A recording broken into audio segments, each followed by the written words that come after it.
আমার আগতে আমি হাইকোর্ট করছিল পশ্চিমে পূর্বে হল আমার মাঠফিল, হ্যাঁ, উত্তর হল আপনার আপনার মেদি এই কোসমুদ্দি বা বরহানোর মেদি, দক্ষিণে হল চাউলখোয়া, পশ্চিমে হল আপনার পঞ্চায়েত ফিশারি। এখানে বাউন্ডারি করি ম্যাপ আঁকাই ফেলে আমি হাইকোর্ট করছি। হাইকোর্ট করে গেলে হাইকোর্টে চলে আছে। হ্যাঁ, এটা আমি যে ঘর খালি করে আছো, এটা মানে আমার যাওয়া জায়গা না হইলেও আমি কইছি যে এটা গাছের তলত থাকলে তো থাকতে লাগবো। এটা করে ঘর আমি খালি করি বেলকের মাটি থই আছো। বেলকের মাটি থই আছো। এটা কি কারণ যে এটা ঘর হইলেও এটা ঘরের যদি আমি কেইফাল টিন নি ফেলে কবার থবা পারো বেলকের মাটি, তো এটা আরো কবার যদি আমার সরকারি কিবা অনুদান দেয় বা মুখ্যমন্ত্রী যদি আমাকে দয়া করে তাতে নি ফেলে চাইলে হলে আমি তুলবা পারিম। সেই হিসাবত আমি মানে এটা করে ঘর আমি টিনগিলা খুলি ফেলে বেলেগের মাটিত থৈ আছো। আপোনালোকক যেহেতু কৈ আছে 452 বিঘা মাটি ইয়াত থকা বুলি। 452 বিঘা মাটি আছে, কিমান বিঘা মাটি মানে কিমান বিঘা মাটি? আমার বাউন্ডারি মাত্র 93 ঘর মানুষ, 93 ঘর মানুষ 82 বিঘা মাটিত আমি বাউন্ডারি করি। বাকী মানুহবিলাক বাকী মাটিখিনি কোনফালে আছে? বাকি মাটি মানে পশ্চিম ফালে আছে। কি কৰি পশ্চিম ফালে আপনার রাস্তা আছে, রাস্তার পশ্চিমে এটি আমার এই আপনার কি এই হাওয়াই রাস্তাটা আছে সিঙ্গেল হাওয়াই, তার পশ্চিমে বাকি মাটিখানি গোটাইখানি মাটি তাতো মানুহে মানে অবৈধভাৱে বহি আছে নেকি? তাতে অবৈধ মানে আপনার বন মাঝিরা মানুহে, হ্যাঁ, খবর বন্যবাড়ির মানুহে, কাবার মাদ্রাসার নামত, স্কুলের নামত, মসজিদের নামত, এগুলা ক্লাবের নামত, এই হিসাবত মাটিখিনি ফিল করে ফেলে তাহাতে খাই আছে। একাংশ মানুহ পশ্চিম ফালে আছে। তেনে আপোনালোক মানে যিহেতু বেলেগ মানুহে অভিযোগ দিছে সেইখিনি সঁচা নহয়? আপোনালোক সেইখিনি সঁচা নহয়। মাটি গোটাই মাটি পশ্চিম ফালে আছে। ইয়াত মাত্ৰ 82 বিঘা মাটি আছে। ইয়াতে আমি বাউন্ডাৰি কৰি আছো 82 বিঘাত ভিতৰত। আপোনালোক মানে ক'ৰ পৰা আহিছে? স্থানীয় বাসিন্দা নে বেলেগৰ পৰা আহিছিল? সৌৰভ ভাই আছো, হ্যাঁ। আর এতে আমি আইছি মানে বহুত দিন হল, মোটামুটি এই যাব 30 বছর মান হল। আমার খাজনা রসিদ আছে, আর মানে এই বুটের লিস্ট সব আমার হাইকোর্টত জমা দেওয়া আছে, ডকুমেন্ট সব হাইকোর্টত আছে, কেস চলি আছে। এটা কিমান তারিখ? 10 তারিখের কথা আছিল। এটা তার পিছত আমার এই বিধায়ক আপনার জিলা সোনাবরী দেখাতে মানে দেখাতে আহি পেলে আমাক কৈছে যে তোমালোকে একটা দরখাস্ত খান তোমালোকে করা ইলেকশন অফিসত দেয়। ইলেকশন অফিসত দরখাস্ত খান দেওয়া হয়েছি। দেওয়ার পিছত এটা মানে আমার আরো 3 দিন কর সময় আগবাড়ি দেওয়া বলে আমি শুনছি। আজির পরে আরো 3 দিন সময় মানে 3 দিন সময় আগবাড়ি দেওয়া বলে আমি শুনছি। নোটিশ যেনকে দিছি এই হিসাবত আমার আজি মানে 1 তারিখ। আপোনালোকে নিজাববীয়াকে মানে ঘৰবিলাক নিজাববীয়া আমি কইলো নহয় যে ওই মুখ্যমন্ত্রী যদি আমাকে দয়া করে কবাত অলপ সলপ দে, তেতিয়া মানে আমি মানে সাইলেন্ট বান্ধি হলে। সাংবাদিক বন্ধুসকলক ধন্যবাদ জনাইছোঁ।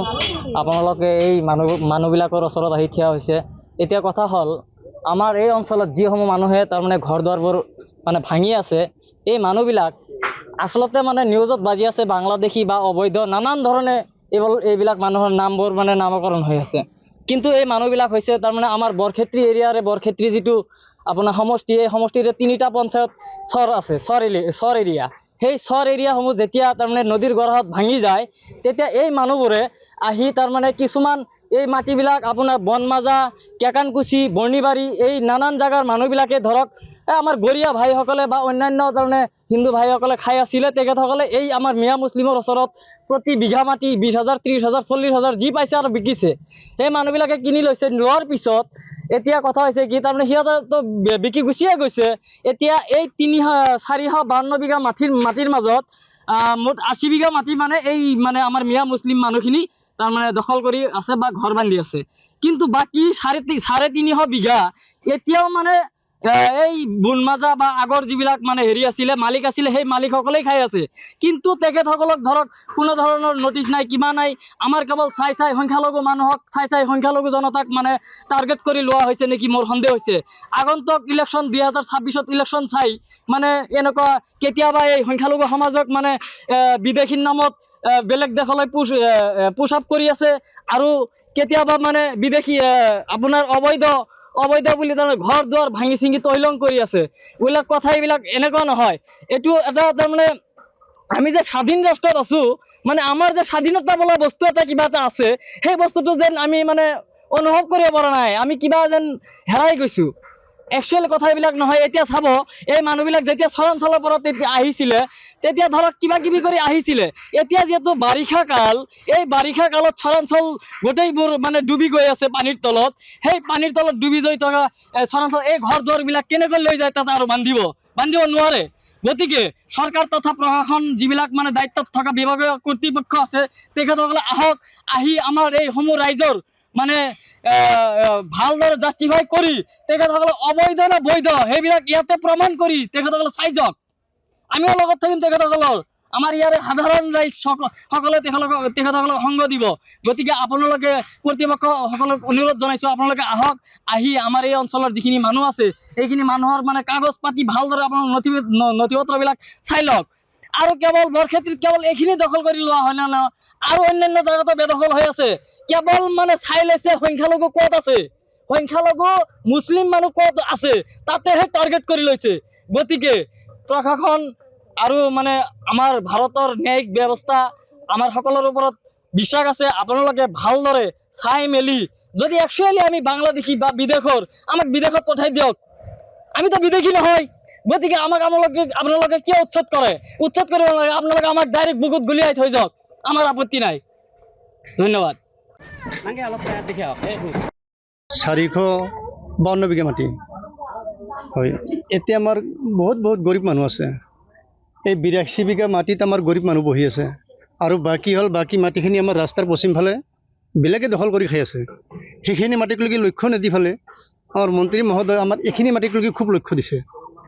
কিন্তু এইটোৱে আমি মন্ত্ৰী মহোদয়ৰ ওচৰত অনুৰোধ কৰোঁ যেন আমাৰ এই মানুহখিনি উচিত নকৰাকৈ মানুহখিনি একেলগে মাৰি থৈ যাওক।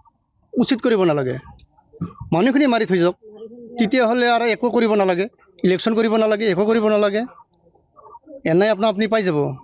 তো এইখিনি মাটিৰ কাৰণে ইনাম মন্ত্ৰী মহোদয় মানে অলপ হেৰি কৰিব লাগিছিল।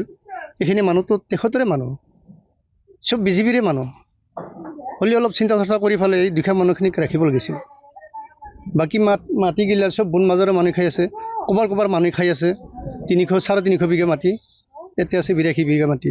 এইখিনিৰ কাৰণে লক্ষ্য কৰিছে, বাকী মাটিখিনি একো মানে হেৰি কৰা নাই। এয়ে আমাৰ ৰাইজৰ অনুৰোধ, কাৰণ যাতে আমাৰ এই মানুহখিনি থাকিব পাৰে, আৰু যদি থাকিবও নোৱাৰে তেতিয়াহ'লে মানুহখিনি একেলগে তেওঁ কি কৰে কৰক, মাৰি থৈ যাওক। অঁ নাই, ঈদৰ আনন্দটো সেইটো হ'বই দিয়া নাই। মানুহৰ এনেই হেৰি লাগি গৈছে, বেয়া লাগি আছে, মানে ঈদ আৰু ক'ত হ'ব। মানুহ ঈদ খাবলৈ টাইমে নাই, এই টেনশ্যনতে মানুহ থাকিব পৰা নাই। গৰীব মানুহ কিবাকৈ চলি আছে। তোমাৰ কামলা হাজিৰা নকৰিলে ভাত খাব নোৱাৰে। সেইখিনিৰ কাৰণে মানে ইনাম যে লাগিছে মন্ত্ৰী মহোদয়, মই এইখিনিয়ে ক'ব বিচাৰিছোঁ। কিন্তু মোৰ অনুৰোধ যাতে আমাৰ এইখিনি জেগা ৰাখি পেলাই বাকীখিনি জেগা উচিত কৰক। আমাৰ এইখিনি জেগা ৰাখিবলৈ অলপ অনুৰোধ কৰিছোঁ মই মন্ত্ৰী। আমাৰ মানুহখিনি যে ভাঙি আছে, নিশ্চয় খালি ভয় কৰিয়ে ভাঙি আছে। এতিয়া যাবলৈতো জেগাই নাই, এতিয়া ৰাস্তাই থৈ আছে, মথাউৰিত থৈ আছে। এনেকৈ হ'লে মানে কষ্ট কৰি কামলা কৰি ঘৰ এটা বনাইছে, সেইটো ভাঙি পেলাই থৈ আছে। ক'ত বনাব, ক'ত কি কৰিব, বানপানী চাৰিওফালে যাব ক'ত। মই এইটোৱে অনুৰোধ বাৰে কৰোঁ যেন আমাৰ মন্ত্ৰী মহোদয় যাতে মানুহখিনি মাৰি থৈ যায়, বাকী বেলেগ কৰিব নালাগে। আমাৰ ইয়াৰে জন্মস্থান মানুহ, মুকলমাৰ মানুহ আছে, বৰবালা চৰৰ মানুহ আছে, কালাৰ চৰৰ মানুহ আছে। এনেকুৱা মানুহ বিভিন্ন অঞ্চলৰ পৰা আহি ইয়াতে জাগা লৈছে, নদী ভাঙি গৈছে, অলপ কিনিছে, কঠা কিনিছে, আধা বিঘা কিনিছে। এইটো কিনিছে মানে আমাৰ কেইখন ৰাইজৰ পৰাই কিছুমান বন মাজাৰে বেচিছে।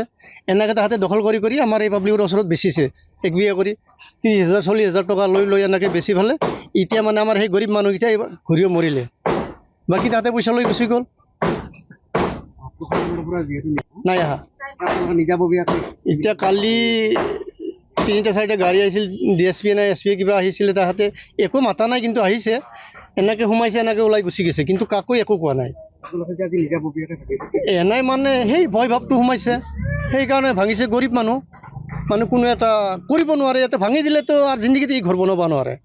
এইবিলাক ঘৰ যে ভাঙি আছে চবতো চৰকাৰী দিয়া ঘৰ, চৰকাৰে দিছে এই গৰীব বুলি চৰকাৰে দি কিনে সেই ঘৰটো যদি আৰু ভাঙিব লাগে চৰকাৰে কি এই গৰীব মানুহক ভাল কৰিলে কি কৰিলে সেইখিনি মই ক'ব বিচাৰিম এতিয়া গোটেইখিনি মানুহকে আমি জনাইছোঁ কৈছোঁ এতিয়া গোটেইখিনি মানুহকে আমি অনুৰোধ জনাইছোঁ যাতে আপোনালোকে ইলেকশ্যন কৰি কিবা কৰে কৰক 350 বিঘা আছে সেইখিনি কৰক লাগে আমাৰ এই 82 বিঘা মাটি আমাৰ এই গৰীব মানুহখনক দি যাওক এইখিনি আমি অনুৰোধ জনাইছোঁ আৰু যদি এইখিনি নিদিয়ে আপোনালোকে তেতিয়াহ'লে এই 82 ঘৰ মানুহক আপোনালোকে মাৰি ফেলাই থৈ যাওক খবৰ লৈছিল কিন্তু তেখেতে কৈছে যে 2-3 দিন অলপ ধৈৰ্য ধৰক আমি অলপ মাথা মাৰি আছোঁ কিবা কৰি আছোঁ চাওঁ কি কৰিব পাৰোঁ এইখিনি কৈছে যিকোনো খবৰৰ বাবে যোগাযোগ কৰক 7099017330 লগতে 7099017110 নম্বৰত